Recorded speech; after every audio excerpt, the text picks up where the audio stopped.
Talk about another aspect of the report, and that was it focused on travel fraud. So this is a different type of expense that could be related to travel. The report is saying travel, one of the sectors most heavily affected by fraud. Where, at what point in a traveler's journey are you seeing the most fraud?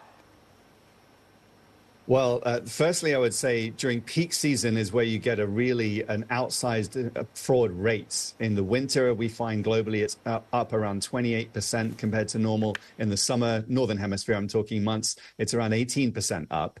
But the fraud really can start even on the pre-planning stages for holidays. So when people are looking to make bookings, that can be a time where you can see even more of those fraud rates really picking up. But at the same time, it really depends city by city on what type of fraud actually you end up seeing. So in certain destinations, you can end up seeing a lot more of the fraud coming, as I say, from the travel and the tour company side.